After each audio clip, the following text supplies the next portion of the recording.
प्यारे दोस्तों, आपने थंबनेल देखा होगा कि संधि वो भी ट्रिक के साथ। तो आपने सही देखा है।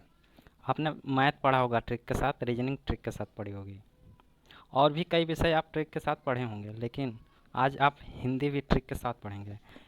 आप देखेंगे कि नई शिक्षा नीति जो आई है 2020 में, उस पर यह जोर दिया गया है कि बच्चों को ज़्यादा से ज़्यादा समझने पर जोर दिया जाए, उन्हें रटाना नहीं है। तो आइए इसी के बारे में हम आगे बात करते हैं। संधि। संधि का शाब्दिक अर्थ होता है मेल। संधि का शाब्दिक अर्थ मेल होता है। अगर इसके हम परिभाषा पे नज़र डालें तो दो वर्णों या ध्वनियों के मेल को हम संधि कहते हैं। हम ध्वनि यहाँ क्यों लिखे हैं? तो दो शब्दों के मेल को हम वर्ण कहते हैं। यानी भाषा की सबसे छोटी लिखित इकाई वर्ण होती है और भाषा की सबसे छोटी मौखिक इकाई ध्वनि होती है। संधि के भेद या प्रकार। आइए देखते हैं संधि के भेद या प्रकार। तो संधि के मुख्यतः तीन प्रकार होते हैं। कितने प्रकार होते हैं संधि के? संधि मुख्यतः तीन प्रकार की होती है। कौन कौन होती है? स्वर संधि, जिसमें दो स्वरों का मेल होता है। व्यंजन संधि, जिसमें दो व्यंजनों का मेल या एक स्वर व एक व्यंजन का मेल होता है।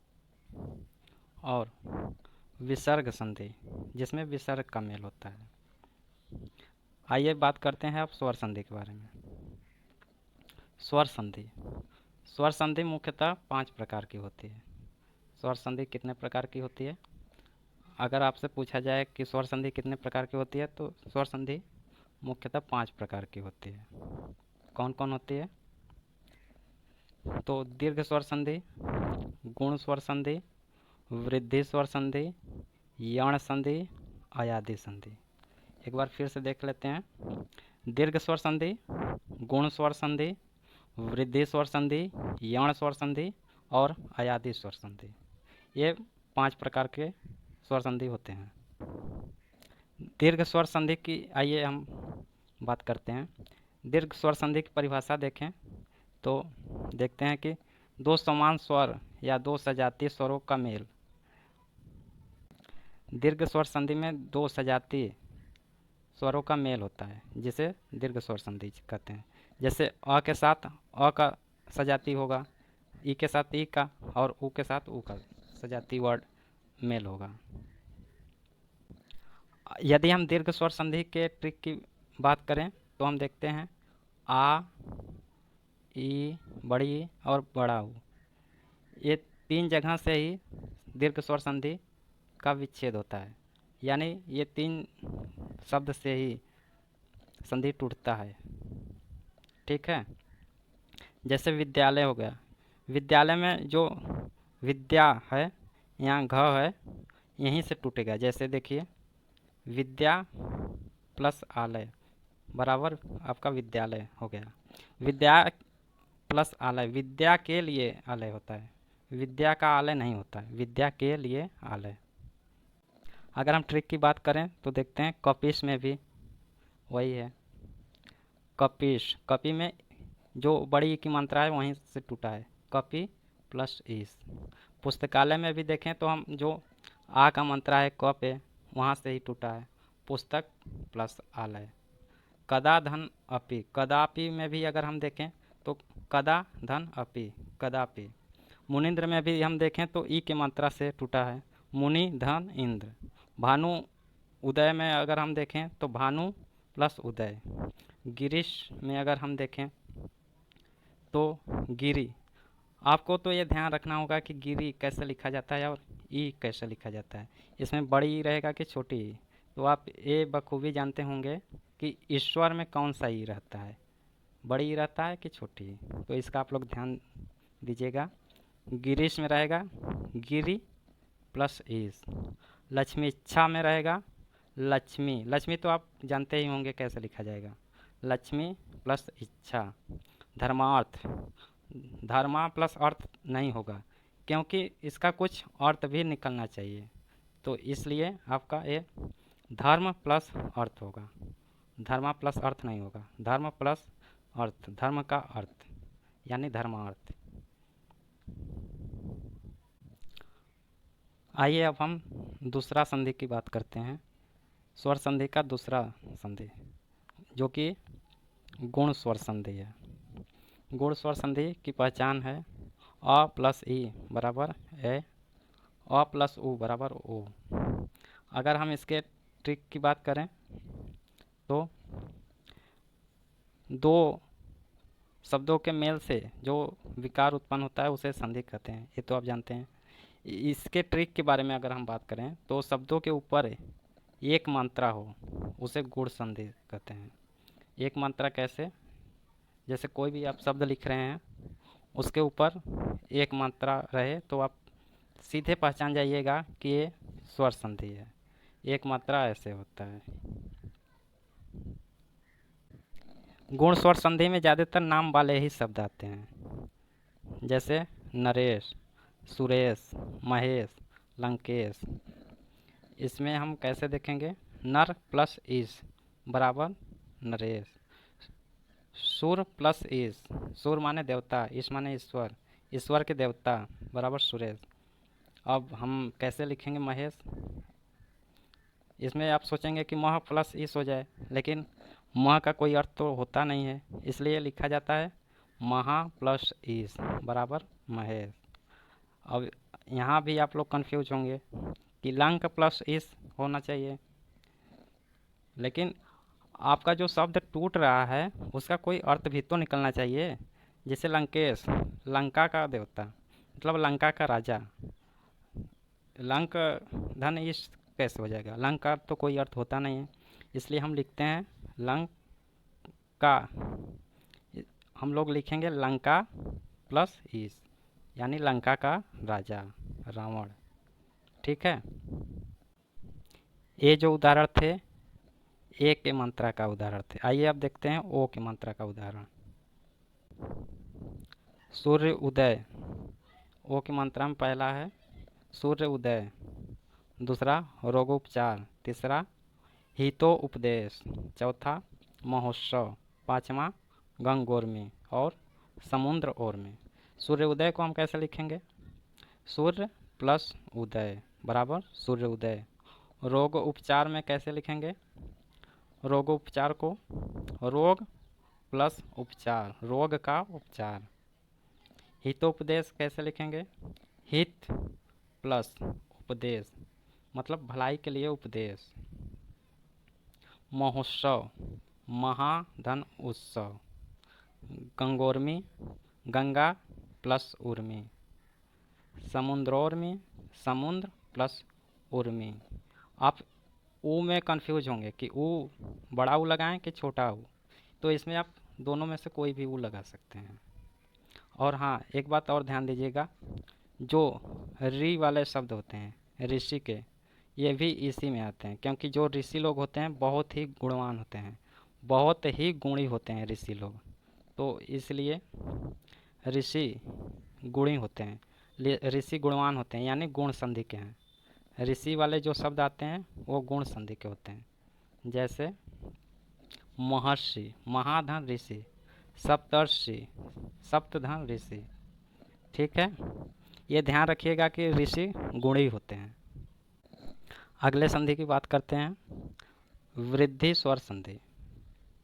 वृद्धि स्वर संधि, इसके ट्रिक की अगर हम बात करें तो मात्राओं के ऊपर वृद्धि, यानी नाम से ही फर्क है।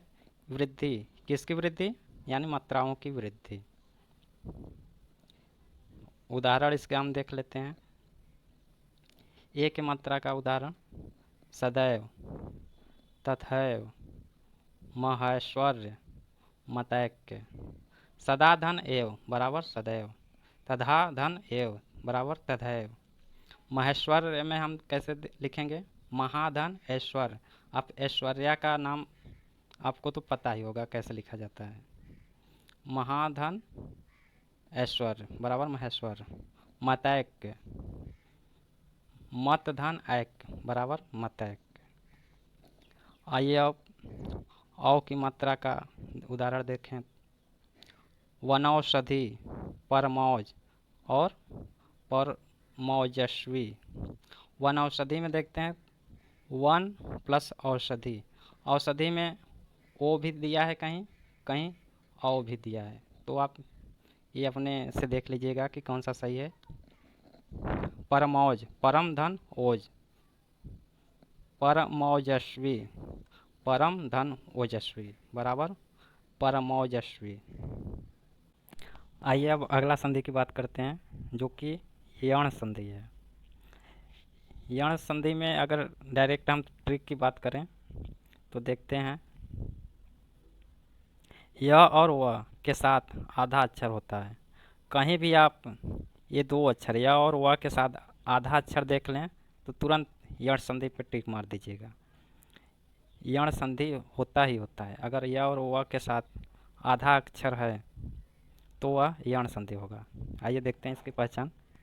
य के साथ आधा अक्षर हो और वह आधा अक्षर पूरा बन जाएगा। अगर मतलब इसका कहने का मतलब है कि य के साथ आधा अक्षर यदि हो तो वह आधा अक्षर, जो आधा अक्षर है वह पूरा बन जाएगा और उसके साथ ई की मात्रा होना अनिवार्य है। य के साथ आधा अक्षर हो प्लस उसके साथ ई की मात्रा हो। वह की पहचान देख लेते हैं। वह के साथ आधा अक्षर हो और वह भी लास्ट में ऊ की मात्रा हो, मतलब वही कहने का मतलब है कि वह के साथ भी आधा अक्षर रहेगा तो वो भी पूरा बन जाएगा प्लस ऊ की मात्रा रहे। ठीक है, वह के साथ आधा अक्षर हो प्लस ऊ की मात्रा रहे।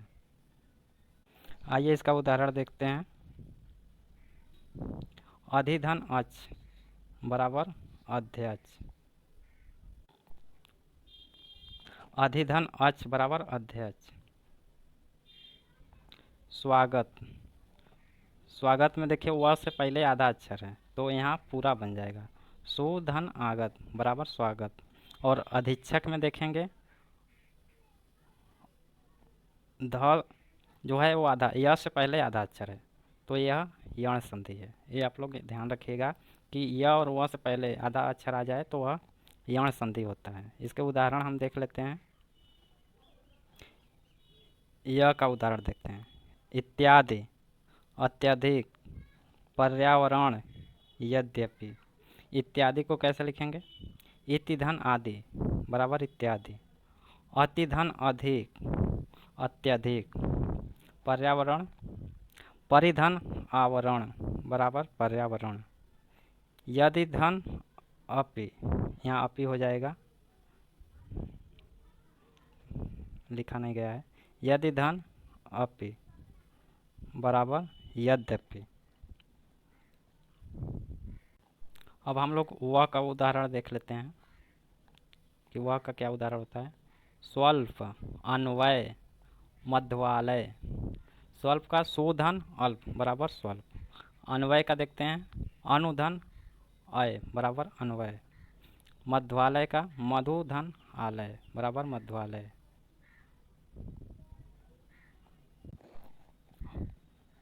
यण स्वर संधि में, यण स्वर संधि में जो पितृ आज्ञा होता है, मात्र आज्ञा है, पित्रानुमति होता है, जो री वाले शब्द होते हैं ये आपके यण संधि में आते हैं। जैसे पितृ आज्ञा हो गया, मात्र आज्ञा हो गया, पित्रानुमति हो गया, मात्रानुमति हो गया, इत्यादि जो वर्ड होते हैं वो यण संधि में आते हैं। जैसे पितृ आज्ञा हो गया पितृधन आज्ञा बराबर पितृआज्ञा। मात्र आज्ञा में हो गया मातृधन आज्ञा मात्र आज्ञा। पितृधन अनुमति बराबर पित्रानुमति।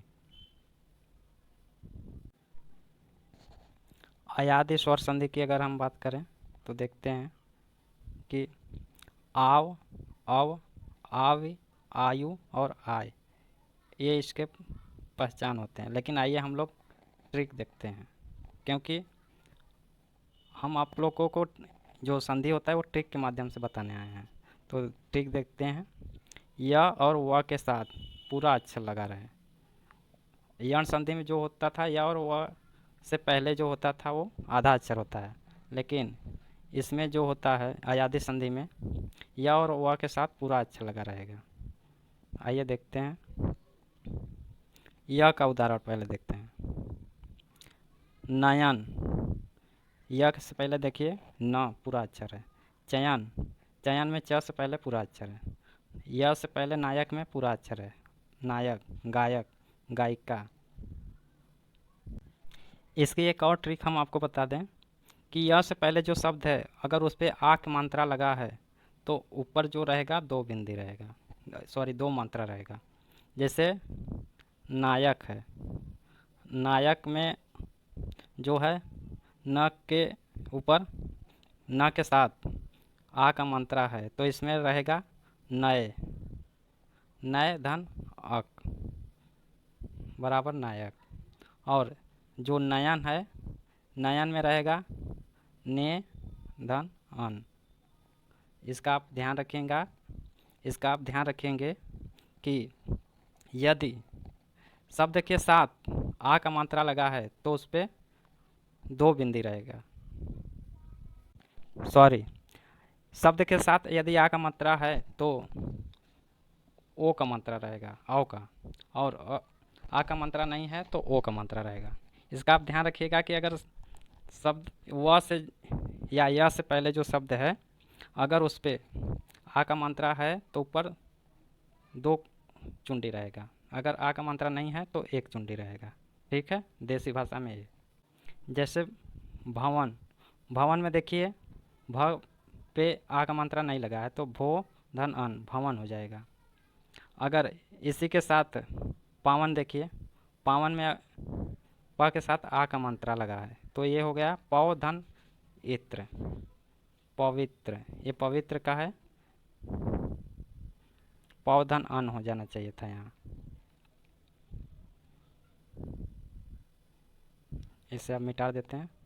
पौ धन अन बराबर पावन। पवन में देखेंगे इस पे आ का मात्रा नहीं है, पो धन अन बराबर पवन, और इस पे आ का मात्रा है तो पाव धन अन पावन हो गया। चौवन, इस पे आ का मात्रा नहीं है तो चे धन अन चयन हो गया। आशा करते हैं कि आपको अच्छा समझ में आ रहा होगा। नोट में लिखा है यदि या व के साथ आ का मात्रा आया हो तो विच्छेद करते समय शब्दों के ऊपर औ का मात्रा लगाते हैं। यदि आ का मात्रा नहीं आया है तो ओ का मात्रा लगाते हैं। एक बार फिर से सुन लीजिए। यदि य और व के साथ आ का मात्रा आया है, यदि य और व के साथ जो शब्द है उसमें आ का मात्रा आया है तो विच्छेद करते समय औ का मात्रा लगाते हैं, नहीं तो ए ओ का मात्रा लगाते हैं। आशा करते हैं आपको ये क्लास अच्छा लगा होगा। इसका जो भी आपको अच्छा लगा हो या ख़राब लगा हो आप हमें कमेंट बॉक्स में ज़रूर बताएंगे, क्योंकि हम अपने आप को कुछ सुधार कर सकें। अगर आप कमेंट बॉक्स में अच्छा या ख़राब नहीं बताएंगे तो शायद हम अपने आप को और अच्छा न कर पाएँ और सुधार न पाएँ। हमें आपका कमेंट का इंतज़ार रहेगा। आप अपना फीडबैक ज़रूर दीजिएगा। धन्यवाद।